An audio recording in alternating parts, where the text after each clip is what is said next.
Friends, आज हम discuss करेंगे a bard's epitaph written by Robert Burns. Robert Burns एक स्कॉटिश पोएट थे, उन्हें नेशनल पोएट ऑफ स्कॉटलैंड भी कहा जाता था। आज जो हम डिस्कस करने वाले हैं वो पोएम जो है वो लिखी गई थी 1786 में, मतलब पोएट के डेथ से 10 साल पहले इस पोएम को लिखा गया था। इसका मेजर थीम है मॉर्टेलिटी। अब जो हम डिस्कस करने वाले हैं वो इस पोएम का टाइटल। बार्ड का मतलब होता है पोइट और एपिटाफ का मतलब होता है ग्रेव के ऊपर का इंस्क्रिप्शन, जैसे कि आप इमेज में देख सकते हो। तो ये पोएम जो है वो है एक पोइट के ग्रेव के ऊपर का inscription. In short, what the poet wants to give the last message to his audience, वो हमें इस पोएम में देखने को मिलेगा।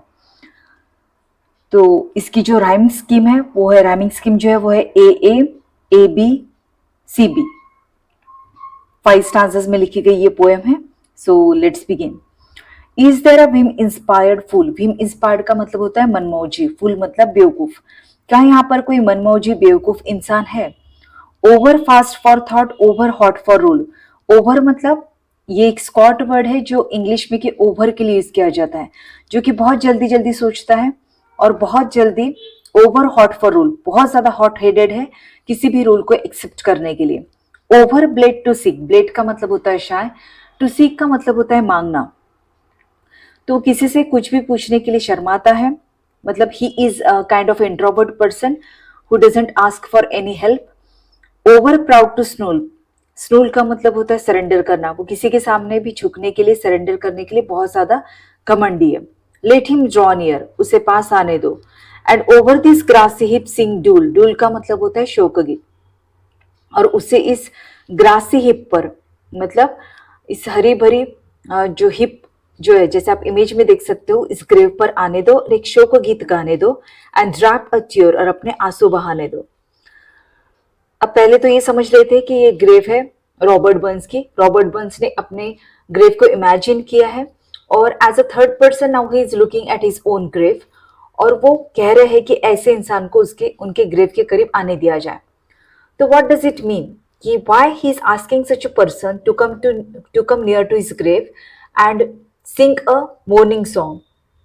तो इसके पीछे का मीनिंग ये है that the poet is symbolizing the recognition of his own faults and humanity, कि जनरली ह्यूमन नेचर में ये सारे फॉल्ट्स जो है वो होते हैं, और खुद पोएट में भी ये थे कि वो कभी बहुत ज्यादा हॉट हेडेड थे, बहुत जल्दी जल्दी सोच रहे थे, मतलब जल्दी जल्दी में उन्होंने कई सारे डिसीजंस लिए थे। तो अपनी लाइफ में की जो भी गलतियां है वो उन्होंने फर्स्ट स्टांजा में बताई है। Now let's move on to the second stanza. Is there a bard of a rustic song? Rustic song का मतलब होता है विलेज सॉन्ग। क्या यहाँ पर कोई ऐसा पोएट है जो विलेज सॉन्ग्स लिखता है? Who noteless steals the crowds among, यहाँ पे स्टिल का मतलब चुराना नहीं है, बिना नोटिस हुए। नोटलेस मतलब बिना नोटिस हुए जो क्राउड में घुल मिल जाता है। Who blends into the crowd unnoticed, reflecting his humble origin. That weekly this area throng, throng का मतलब होता है भीड़। अब जो भीड़ यहाँ पर हर वीक में इकट्ठा होती है कब्रिस्तान में, तो उनको रेफर करते पोएट करे कि ओ पास नॉट बाय, कि तुम यहाँ से पास मत हो, तुम यहाँ से गुजरो मत बिना, but with a frater feeling strong here heave a sigh. Frater feeling का मतलब होता है ब्रदरहुड, हिव का मतलब होता है कि यू एक्सप्रेस, यू हीव अ साय, मतलब तुम एक साय जो है ये यहाँ पर एक आह भर के जाओ।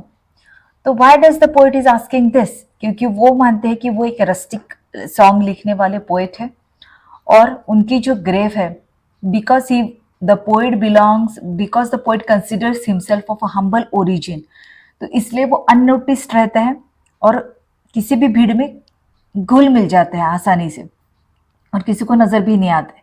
लेकिन अब जो उनकी मौत हो चुकी है, तो वो वहां पर आने वाले भीड़ से जो है वो रिक्वेस्ट कर रहे हैं कि तुम जब मेरे कब्र के पास में से जाओ तो वहां पर एक पल के लिए रुको और आहें भरो, ताकि ये जो है ये ब्रदरहुड वाली फीलिंग हो जाएगी, that you are sharing my struggle. ये मेरे जो मैंने स्ट्रगल किया अपनी लाइफ में उसका एक एक्नॉलेजमेंट होगा। हर कोई अपनी लाइफ में कोई ना कोई स्ट्रगल करता है, वैसे मैंने भी किया है, तो उस स्ट्रगल को एक तरीके का एक्नॉलेजमेंट होगा। Is there a man whose judgement clear can others teach the course to steer? क्या यहाँ पर कोई ऐसा बंदा है जिसका डिसीजन मेकिंग पावर बहुत ही क्लियर है, बहुत ही स्ट्रांग है, और जो दूसरों को अपना लाइफ कैसे जीना चाहिए इसके लिए गाइड कर सकता है। टू स्टीयर का मतलब होता है गाइड करना। ये runs himself life's mad career, लेकिन जो खुद अपनी लाइफ जो है, he is leading his own life in a chaotic way, wild as the way, मतलब in a chaotic way. He points out the irony of someone capable of advising others yet living a chaotic life himself. Here pause and throw the starting tear, survey this grave. Poet कह रहे हैं ऐसे इंसान को कि तुम यहाँ कुछ पल रुको और अपने आंसू बहाओ और इस ग्रेव के पास में कुछ पल के लिए रुककर जो है इसे एक एक्नॉलेजमेंट दो।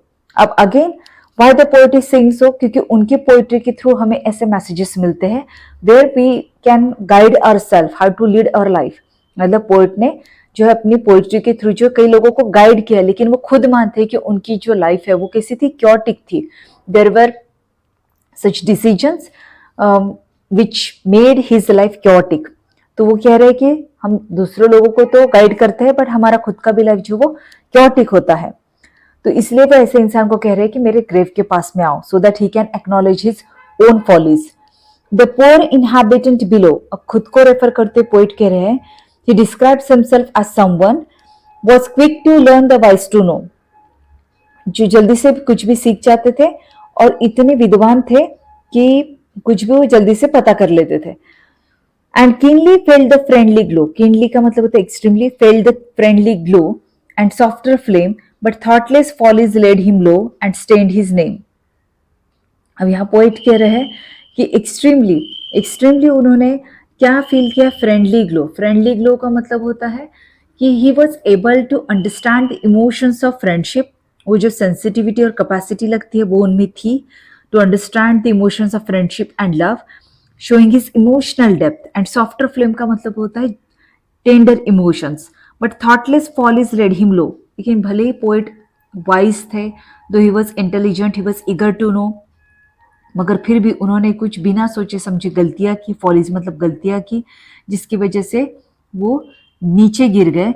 एंड स्टेन्ड हिज नेम, और अपना नाम जो है वो कलंकित कर लिया, बदनाम कर लिया। रीडर अटेंड, अब पोएट कह रहे हैं कि रीडर्स आप अटेंटिव हो जाओ। Whether thy soul soars fancy's flights beyond the pole, भले ही तुम्हारी आत्मा, तुम्हारा सोल जो है सोर्ड्स मतलब हाई फ्लाइट लेता है, ऊपर ऊंची उड़ान भरता है। फैंसीज फ्लाइट्स, इमेजिनेशन की तुम्हारी जो उड़ान है वो बहुत ऊंची है। बियॉन्ड द पोल, बहुत रियलिटी से दूर परे हो। और darkling grubs this earthly hole, या फिर तुम वो एक लार्वा की जैसा हो जिसकी दुनिया सिर्फ उस डार्क होल में होती है, अर्थली होल में होती है, जमीन में जो एक होल बना होता है। अब ये ग्रब का मतलब होता है लार्वा, इंसेक्ट का पहला form, the first form that an insect takes when it comes out of the egg.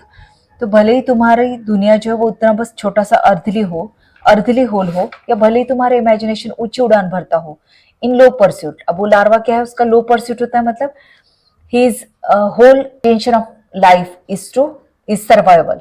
तो भले ही तुम्हारा इंटेंशन सिर्फ सर्वाइवल हो या फिर तुम्हारा इमेजिनेशन ऊंची उड़ान भरने वाला हो, मतलब तुम अपनी लाइफ में कुछ हटके करना चाहते हो, बड़ा करना चाहते हो, नो एक बात जान लो कि प्रूडेंट, कॉशियस और self control is wisdom's root. Prudent मतलब विवेकपूर्ण, तो ये जरूरी है कि आप में विवेक हो, आप कॉशियस हो, सावधान रहो, और आप में जो है वो अपने आप पर एक कुछ कंट्रोल होना चाहिए आपका, आपको अपने आप में कुछ मर्यादा होनी चाहिए, डिसिप्लिन होना चाहिए। और यही विजडम का रूट है, यही विजडम का, समझदारी का फाउंडेशन है। तो अगर आप अपनी लाइफ को बेहतरीन तरीके से जीना चाहते हो तो पोएट का ये एडवाइस है कि जैसे ऊपर के स्टांजास में उन्होंने बताया, वो हर एक फेज से वो गुजरे हैं अपनी लाइफ में, वो गलतियां उन्होंने की है, लेकिन वो अपने रीडर्स को अटेंड करते हुए, अटेंटिव बनाते हुए कह रहे हैं कि अगर आप अपनी लाइफ को बेहतरीन तरीके से जीना चाहते हो तो ओनली वे इज दैट कि आप विजडम के साथ में अपनी लाइफ को जियो, विजडम के फाउंडेशन पे अपनी लाइफ को खड़ा करो। और उसके 3 पिलर हैं, एक तो विवेक, दूसरा सावधानता और तीसरा सेल्फ कंट्रोल। तो ये थी poem a bard's epitaph written by Robert Burns. अगर आपको एनालिसिस अच्छा लगा हो तो don't forget to subscribe to the channel, hit the like button and share the video.